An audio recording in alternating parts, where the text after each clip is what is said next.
Vì sao Triệu Lệ Dĩnh và Lâm Thành Tân lại từ chối công khai mối quan hệ?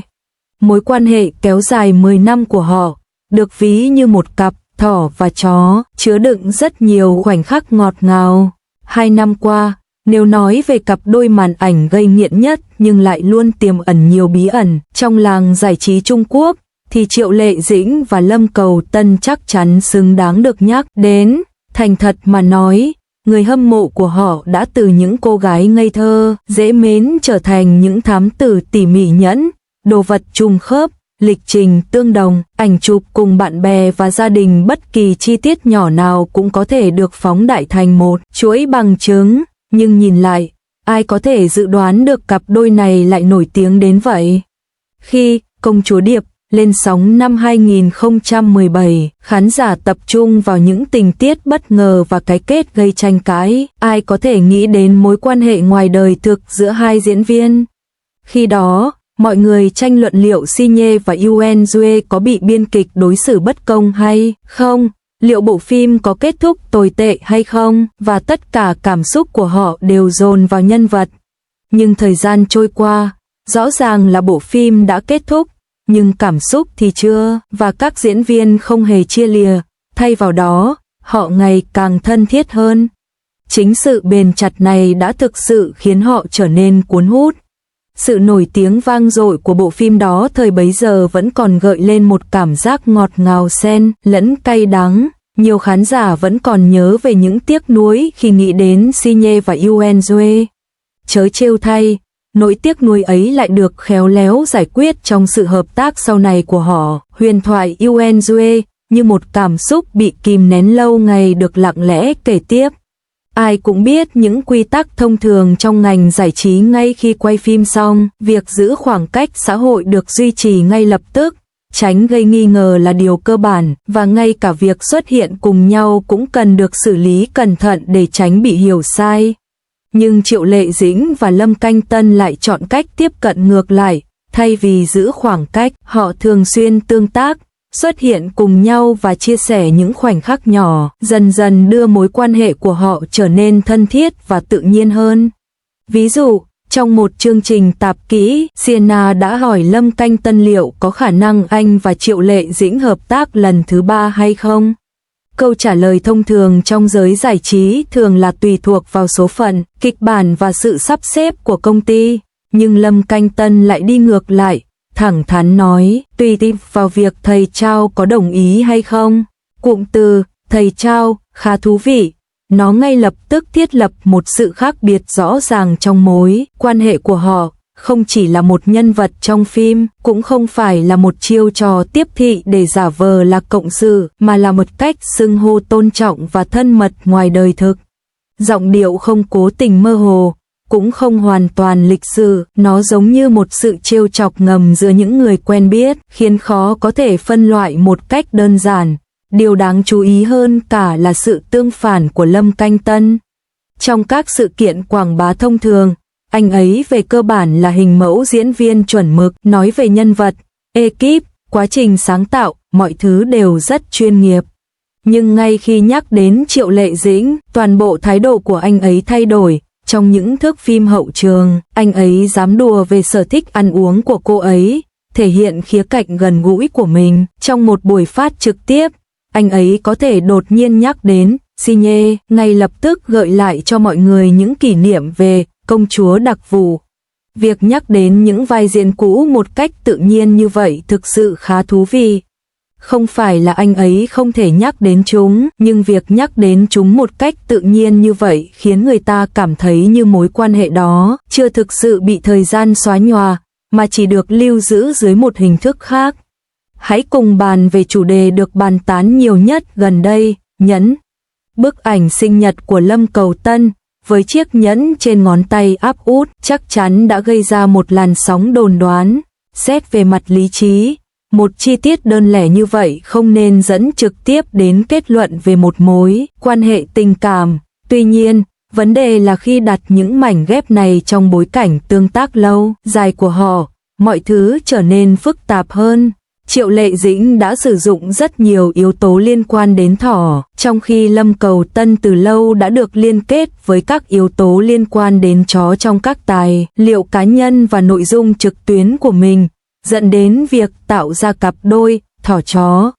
Trùng hợp hơn nữa, những yếu tố này thường xuyên lặp lại nhau trong phụ kiện, quà tặng và trang phục của họ. Mặc dù sự trùng hợp là một chuyện, nhưng sự xuất hiện nhất quán của các biểu tượng tương tự theo cùng một hướng trong nhiều năm, chắc chắn sẽ làm dấy lên nhiều câu hỏi. Lễ đón giao thừa ở Tuyền Châu được nhiều người coi là một khoảnh khắc đáng nhớ. Một sự kiện có chủ đề thỏ, sự kiện khác có chủ đề chó, một sự kiện diễn ra trên sân khấu, sự kiện còn lại ở dưới khán đài. Mặc dù không tương tác trực tiếp, nhưng bầu không khí đã tạo nên cảm giác về một câu chuyện chung. Thêm vào đó là thời gian gần nhau và lịch trình trùng lặp, cùng cảm giác như đang ở trong thế giới của nhau, nhưng cũng ở gần nhau, khiến người xem dễ dàng đồng cảm. Lời chúc năm mới của Triệu Lệ Dĩnh, bước sang năm mới, cũng là chủ đề của nhiều cách hiểu khác nhau trên mạng. Một số người coi đó là sự trùng hợp, số khác lại cho rằng đó là sự hiểu ngầm, nhưng điều thú vị hơn cả là cách tiếp cận nhất quán của cô, không giải thích, không né tránh, không cố tình tạo khoảng cách, cô ấy chỉ đơn giản để cuộc thảo luận diễn ra một cách tự nhiên. Đoạn phim từ lễ trao giải Tencent Video All Star Award đã được nhắc đi nhắc lại nhiều lần. Khi Triệu Lệ Dĩnh lên sân khấu nhận giải, máy quay lia đến Lâm Cầu Tân trong khán giả, và ánh mắt của anh được nhiều người mô tả là quá tập trung. Tất nhiên, xét về mặt khách quan, máy quay luôn có bộ lọc chỉnh sửa, nhưng điều gây ấn tượng với khán giả thường không phải là bản thân bằng chứng, mà là bầu không khí cảm xúc được thể hiện trong khoảnh khắc đó. Cũng có những chi tiết khác được nhắc đi nhắc lại, chẳng hạn như việc Lâm Cầu Tân xuất hiện trong khu vực liên quan đến hoạt động của anh trai, Triệu Lệ Dĩnh, và được chụp ảnh cùng bạn bè của cô trong ngành giải trí. Những thông tin này khi xem xét riêng lẻ thì không mang tính quyết định, nhưng khi kết hợp lại, chúng dễ dàng được hiểu là tín hiệu cho thấy vòng tròn xã hội của họ đang dần chồng chéo lên nhau. Thái độ của những người trong ngành cũng bị phóng đại và diễn giải.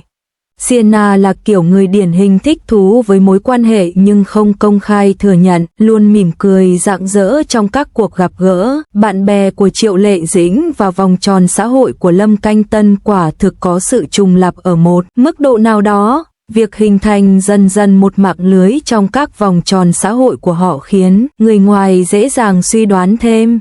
Tất nhiên, một số người vẫn giữ thái độ lý trí, việc hợp tác và tương tác thường xuyên trong ngành giải trí không nhất thiết chỉ ra một mối quan hệ lãng mạn, nhưng vấn đề nằm ở chỗ điều làm nên sự đặc biệt của cặp đôi này không phải là việc họ có tình cảm lãng mạn với nhau hay không, mà chính là sự tự nhiên trong các tương tác của họ, tự nhiên đến mức không giống như chiêu trò, tiếp thị hay cố tình né tránh.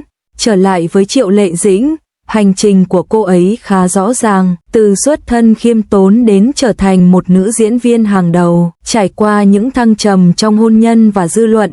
Giờ đây cô ấy coi trọng sự ổn định, tôn trọng và sự an toàn nội tâm. Cách tiếp cận của Lâm Ân Nhân cũng đã thay đổi đáng kể trong những năm gần đây, chuyển từ việc xuất hiện trước công chúng rầm rộ sang một nhịp sống thư thái hơn, trở nên thực tế hơn. Khi cả hai cùng chậm lại, họ dễ dàng vun đắp một mối quan hệ không vội vã hơn, không vội vàng định nghĩa mối quan hệ của mình, cũng không háo hức đưa ra câu trả lời cho thế giới bên ngoài, mà chỉ đơn giản là duy trì sự kết nối liên tục trên con đường riêng của mỗi người. Do đó, nhiều người cảm thấy rằng đây không giống như sự nổi tiếng nhất thời của các cặp đôi nổi tiếng, là sự cộng hưởng cảm xúc lâu dài, ổn định, có khoảng cách, nhưng không xa cách, có sự tương tác, nhưng không có lời tuyên bố cam kết. Cuối cùng, lý do người xem quan tâm đến vậy có lẽ là vì rất hiếm khi thấy kiểu mối quan hệ lâu, dài, ổn định như vậy mà không có sự gián đoạn đột ngột trong đời thực. Những gì chúng ta thường thấy hơn là các mối quan hệ bắt đầu và kết thúc nhanh chóng, trong khi những mối quan hệ này chỉ tạo ra một không gian tưởng tượng cho sự thu hút dần dần. Còn về mối quan hệ chính xác của họ, điều đó không còn quan trọng nữa. Điều quan trọng là sự tương tác liên tục này khiến nhiều người tin rằng một số mối quan hệ không cần phải được xác định ngay lập tức và có thể tồn tại một cách nhẹ nhàng mãi mãi. Và việc ghép đôi các nhân vật về cơ bản chỉ là sử dụng câu chuyện của người khác để thể hiện kỳ vọng của chính mình, cho dù đó là thật hay giả, cho dù ranh giới có bị mờ nhạt hay không, miễn là nó không vượt qua giới hạn hoặc làm tổn thương bất cứ ai. Những cuộc thảo luận, meme và trí tưởng tượng đó là một cách giải tỏa cảm xúc nhẹ nhàng. Liệu họ có chính thức công bố hay không thì chẳng ai biết. Nhưng điều chắc chắn là chừng nào sự hiểu ngầm, không lời này còn tồn tại, cặp đôi này sẽ tiếp tục được bàn tán, và chúng ta, có lẽ cũng sẽ tiếp tục thoải mái trở thành một nhóm những thám tử chi tiết, vui vẻ trong phần bình luận.